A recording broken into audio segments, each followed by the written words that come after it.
Buenos días, mi nombre es Laura Judith Munilla Castillejo, soy estudiante de cuarto semestre de Derecho de la Universidad de Santander, sede Valledupar. En este video les voy a hablar y les voy a presentar acerca del proceso regular de una demanda desde su presentación hasta su sentencia, teniendo en cuenta lo establecido y lo expuesto en nuestro Código General del Proceso. Y asimismo, de igual manera, voy a hacerle una comparación donde trataré de explicar los cambios que han surgido con el nuevo decreto 806 del 4 de junio de 2020, que fue promulgado y establecido a raíz de la pandemia actual que estamos viviendo del COVID-19. Entonces, pues no siendo más, vamos a comenzar con este video. Antes de iniciar con la exposición y planteamientos relacionados con el proceso de la demanda, es necesario y es relevante brindar una definición de lo que es una demanda en sí. Entonces, en este orden de idea podemos definir la demanda como ese acto procesal que inicia el proceso, mediante el cual una parte denominada demandante inicia el ejercicio de una acción o derecho a la jurisdicción, amparado en el derecho fundamental a obtener una tutela efectiva. Una vez definido lo que es una demanda, procederé a enumerar y explicar los pasos de esta misma. De igual manera, voy a relacionar y mencionar los cambios surgidos mediante el decreto 806 del 4 de junio de 2020. Ahora bien, atendiendo a lo establecido en el Código General del Proceso, en su artículo 89, se debe realizar la presentación de la demanda. Esta demanda se entregará sin necesidad de presentación personal ante el secretario del despacho judicial al que se dirija o de la oficina judicial respectiva, quien dejará constancia de la fecha de su recepción. Con la demanda deberá acompañarse copia para el archivo del juzgado y tantas copias de ella y de sus anexos, cuantas sean las personas a quienes deba correrse el traslado. Entonces, además, al momento de la presentación, el secretario verificará la exactitud de los anexos enunciados, y si no estuvieran conformes con el original, los devolverá para que se corrijan. Ahora bien, a manera comparativa, atendiendo a lo expuesto en el decreto 806 del 4 de junio de 2020 acerca de la presentación de una demanda, podemos afirmar que ésta se presentará de manera digital. Esta demanda será presentada en forma de mensaje de datos, al igual que todos sus anexos a las direcciones de correo electrónico que el Consejo Superior de la Judicatura disponga para efectos del reparto. Entonces, una vez aclarado esto, es necesario recalcar los requisitos que debe contener una demanda. Según el artículo 82, la demanda debe contener los siguientes requisitos que ya los conocemos. Primero, la designación al juez a quien se dirija. Segundo, el nombre y domicilio de las partes, y si no pueden comparecer por sí mismas, los de sus representantes legales.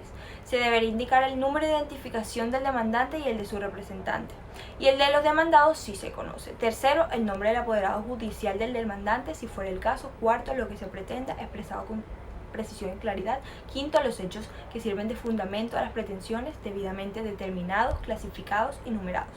Sexto, la petición de las pruebas que se pretenda hacer valer con indicación de los documentos que el demandado tiene en su poder para que éste los aporte.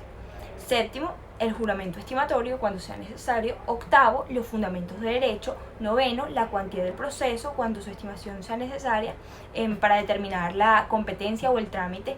Décimo, el lugar, la dirección física y electrónica que tengan o estén obligados a llevar, donde las partes, sus representantes y el apoderado del demandante recibirán notificaciones personales. También cabe tener en cuenta los requisitos adicionales. Según el artículo 84, los anexos de una demanda deben contener: primero, el poder para iniciar el proceso cuando se actúe por medio de un apoderado.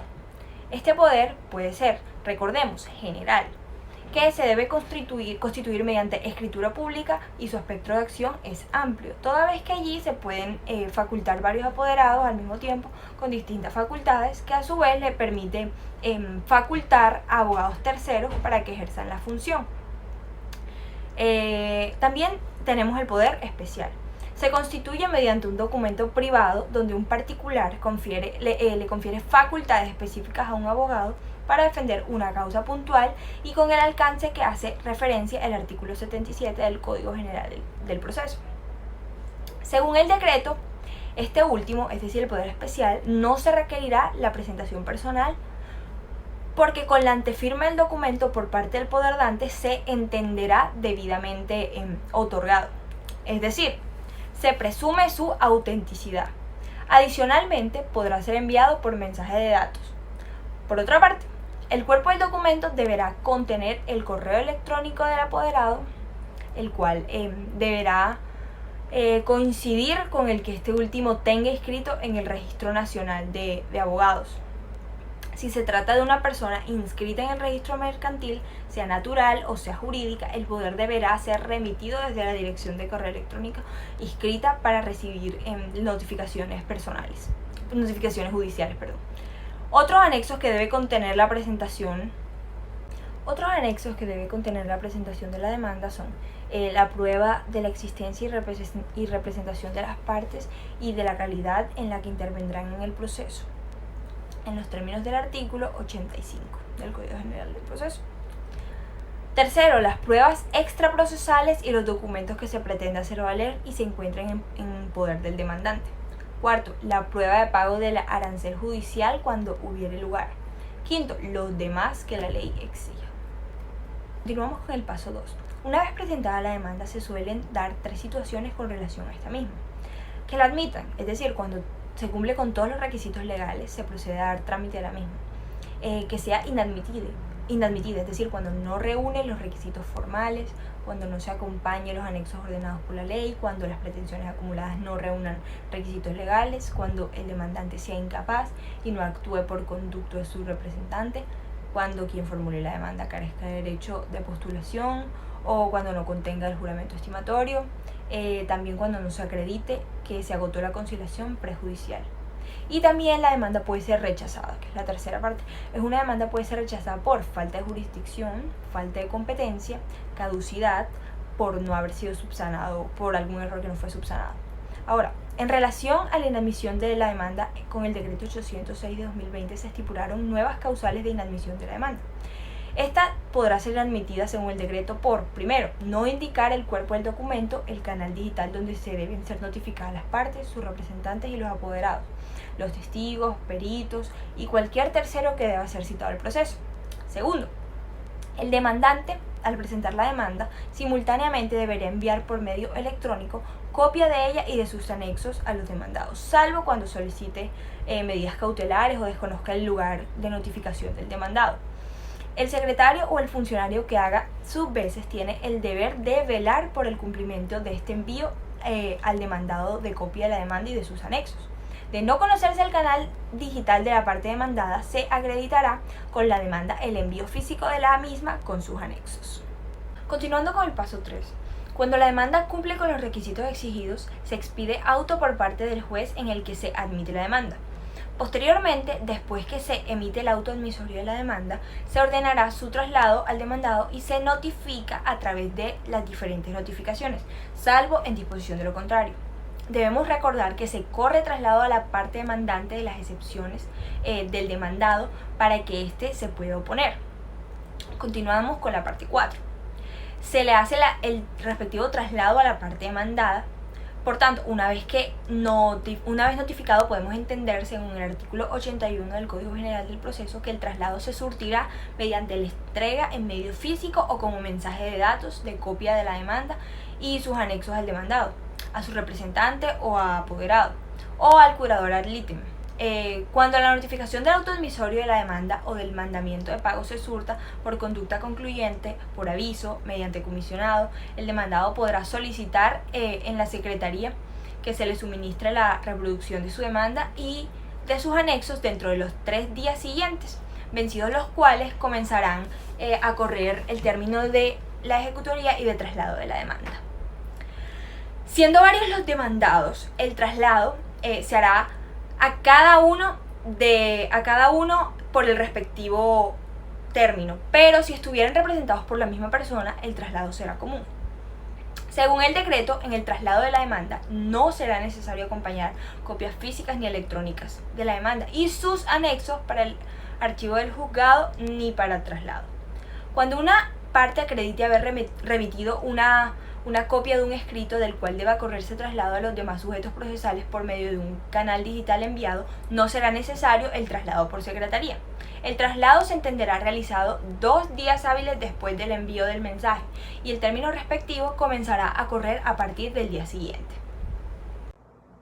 Bueno, continuando con el paso 5, debemos recordar que es acerca de las notificaciones. Actualmente contamos con la notificación personal, por aviso, por emplazamiento, por estado, mixta, medidas cautelares, representante varias y el representante de varias partes. Por otro lado, de acuerdo a las modificaciones presentadas en el nuevo decreto, podemos recalcar el hecho de que las notificaciones personales y por estados presentan ciertos cambios en relación a su ejecución. En este caso, la notificación personal se surtirá con el envío del auto admisorio únicamente, puesto que la demanda y sus anexos han debido ser remitidos por su contraparte al demandado desde la presentación. Se obviará la notificación por aviso hasta el 4 de junio del 2022, que es la vigencia de este decreto. Las notificaciones que deban hacerse personalmente también podrán efectuarse con el envío de la providencia respectiva, como mensajes de datos a la dirección electrónica o sitio que suministre el interesado en que se realice la notificación, sin necesidad del envío de previa citación o aviso físico o virtual para el traslado. La notificación personal se entenderá realizada una vez transcurridos 2 días hábiles después del envío del mensaje. Los términos empezarán a correr a partir del día siguiente de haberse surtido la notificación.